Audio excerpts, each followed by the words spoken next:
Good evening and welcome to Tok Piksa. Tonight in the studio with me, I have Martyn Namorong. He is the coordinator for the PNG Resource Governance Coalition. Martyn, welcome to Tok Piksa. Thank you, Neville, for having me. The coalition is a fairly recently set up body, and it works closely as representing the community service organizations. What do they do? So, we're here to discuss the Extractive Industries Transparency Initiative. It's basically a mechanism for revenue transparency in the resource sector. Now, the EITI involves a tripartite of government, industry, and civil society, which I represent the civil society. And as part of the implementation of the EITI, there is a need for very strong civil society involvement in the process. And PNGRGC, the Resource Governance Coalition, was set up in response to mobilizing a coalition of civil society groups or individuals who wish to participate in the implementation of the EITI.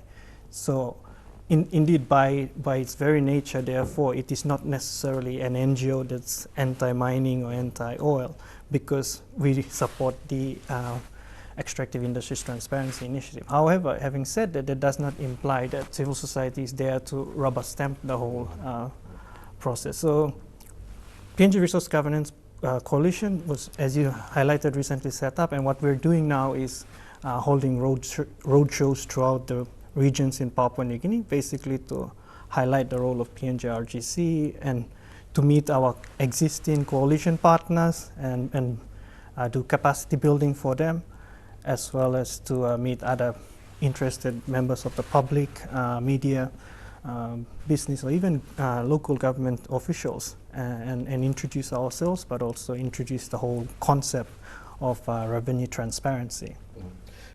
Transparency in the resource sector is important. Previously, it was an area that wasn't very clear, especially to the public eye. Is this supposed to help change that perspective? Yeah, I'd like to sort of, for a lot of our public too, they're not very familiar with the resources sector, and the EITI is a very long English term that they might get confused with. But when I think of the revenue transparency in the extractive sector, I think of it as this bride price ceremony.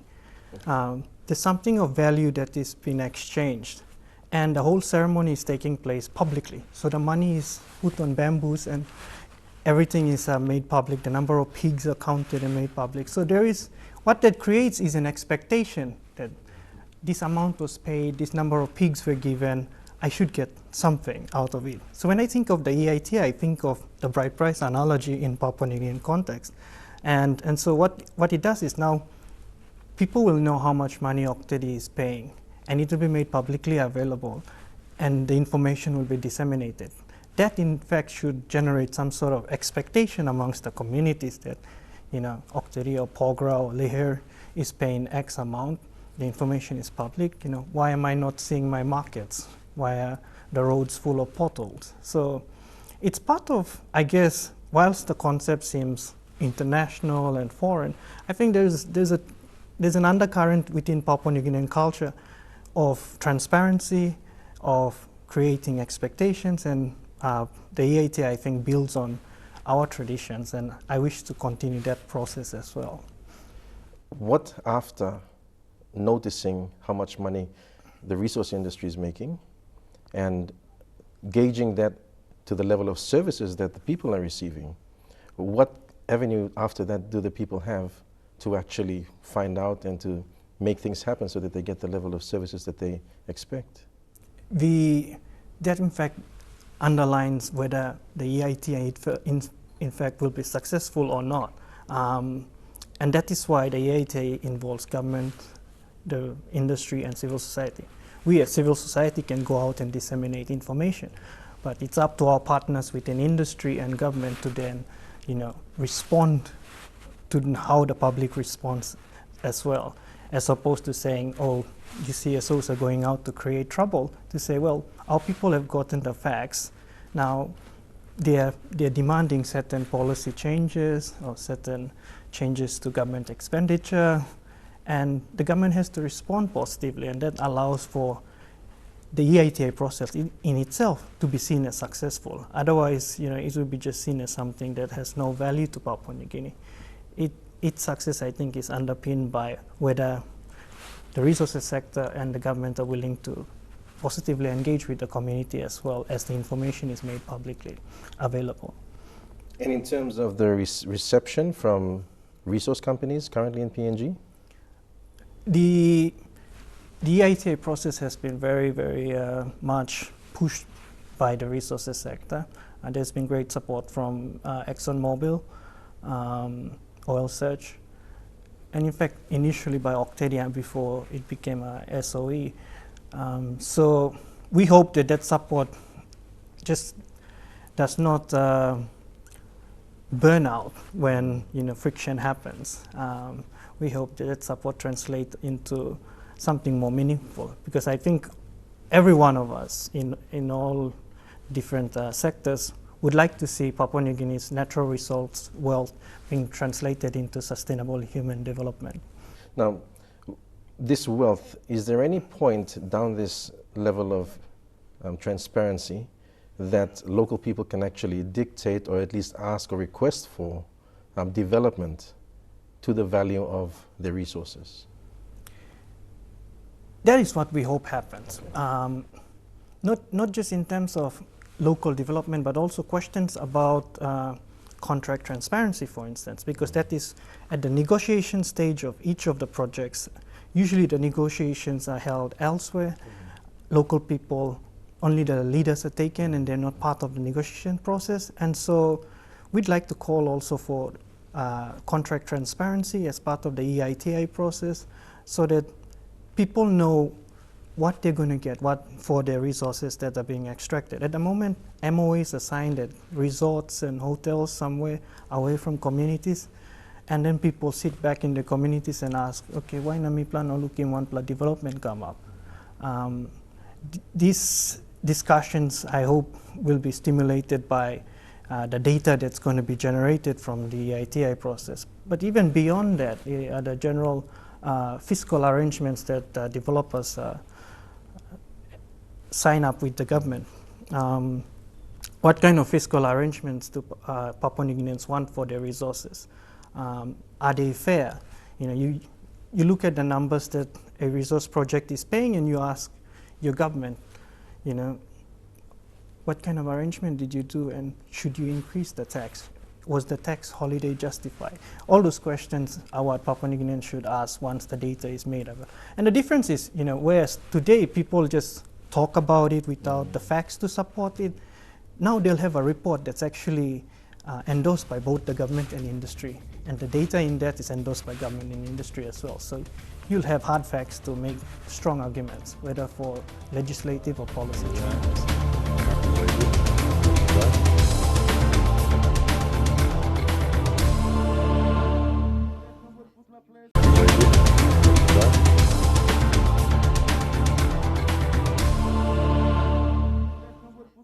PNG has yet to see its first report published?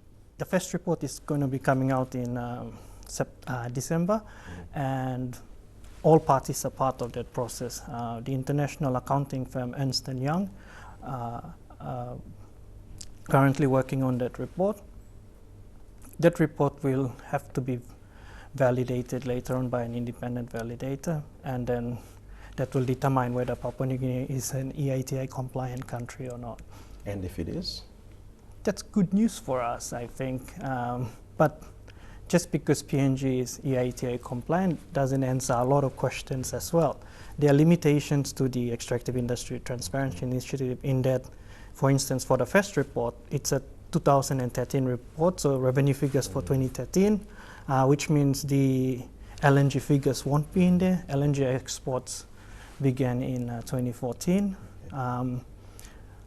But it's a start. What it does show, I hope, to Papua New Guineans are the relationships, the lines that go between how money is transacted between the project developer and different parties from national government, subnational, and local governments.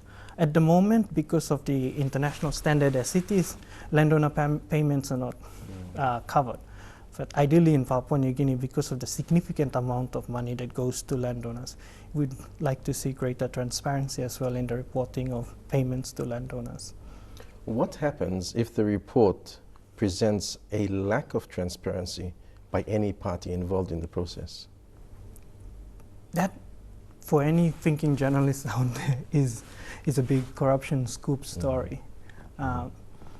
It has happened in countries like Nigeria, for instance, that people never knew where their oil was going, and all of a sudden the EITI report comes out and says, well, there you go. And then it's up to the existing mechanisms to hold people accountable if something's not right. And the EITI report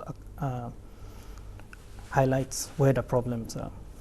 Is there any sort of collaboration between EITI offices here and those around the world? Is there like a common thread of response of sorts?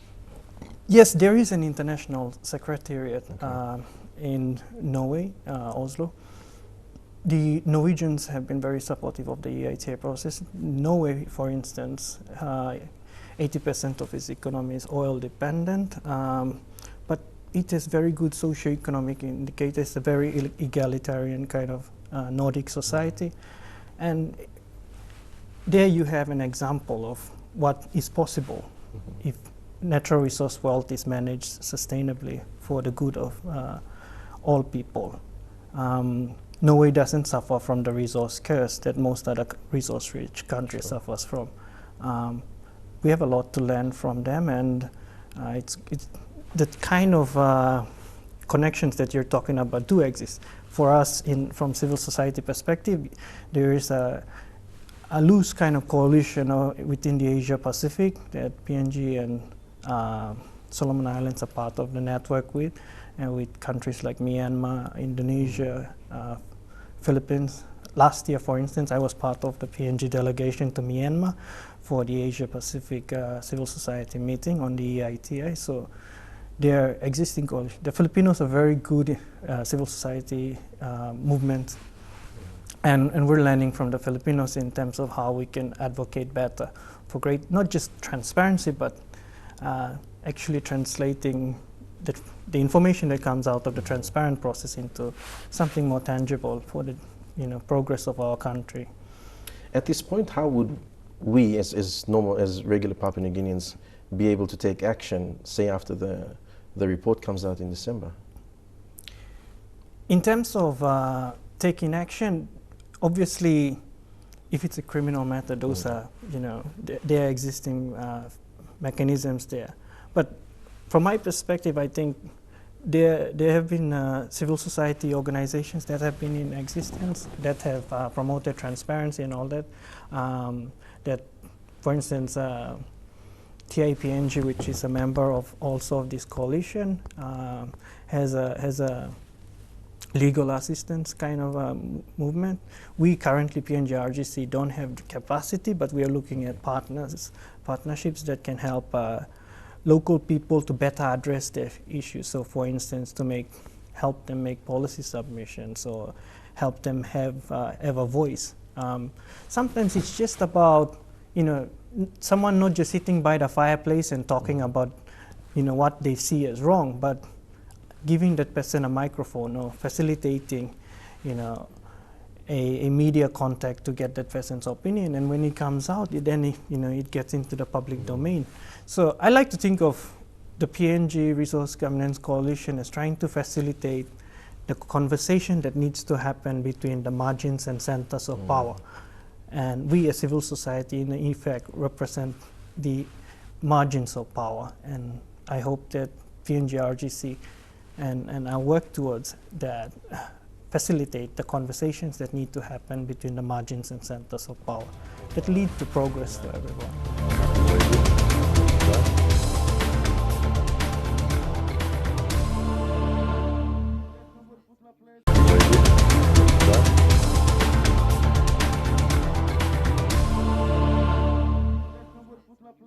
The resource sector is not just thought about as closely connected just with revenue.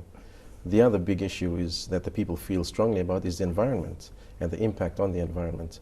Is that an area that the coalition is also looking at? The international template of the EITI doesn't cover environment, but from the PNG perspective, I think it is a very strong issue that needs to be covered. And the reason I'm saying this is because OCTD has been very transparent about its environmental reporting, post all the problems. ExxonMobil publishes a social and environmental report that is made publicly available. So the industry players who are already putting out information, what needs to be done is that information is standardized and made public. And also the environmental information, a lot of it goes to the government as well, to DEC. That should be made, if the government of Papua New Guinea is for the people of Papua New Guinea, it should make that sort of information publicly available. So that, when statements are made about environmental impacts, those statements can be backed with hard data. Exactly. As opposed to just, statements out of thin air. And the same can be said about the social impacts of extractives. A lot of companies do social impact studies. That information is given to the government. Now, if the government represents the people, the government should inform the people about, information. And so those are things that we as civil society should push on, must push on in terms of the discussion on the EITI. But as is at the moment, the focus is on revenue. But I think it's inevitable that Papua New Guineans would demand a more transparent resource sector that does not just, give numbers on its finances, but numbers also on the environmental and social impact. One of the things I usually think of is that if we're just giving out numbers, you might as well call it public relations for companies, because companies love putting out numbers that say, we're contributing X amount to the economy of Papua New Guinea. And I wouldn't want the EITI process to end up becoming a public relations stunt for somebody. I think we're all in the whole process because we see value in it for the good of everybody, and also for the good of the industry and for government. And again, I guess it would come back to respect amongst the different stakeholders within this process. Yeah. Government respecting industry, industry respecting community, and then the coalition. I think everything is underlined by mutual respect, and also, whether all of us have come to the table in good faith. Okay. And any final words, say on the government's perspective of EITI right now in the lead up to the publication of the first report? Yeah, I think to be fair to the government, they've been very supportive. In fact, if you read the Treasurer's budget speech, you'll see one paragraph mentioned, and it's mentioned quite up high in his speech. So the government does see the EITI process as part of that whole transparency initiative that it's taken up, including the ICAC bill. So in that sense, the EITI have been very lucky to have the support of the government. Industry's been also very supportive, and we as civil society have also shown our support for the whole process. And again, we're all hoping that everyone who comes to the table will act in good faith and come with clean hands. Martyn Namorong, thank you for your time on Tok Piksa. Thank you, Neville.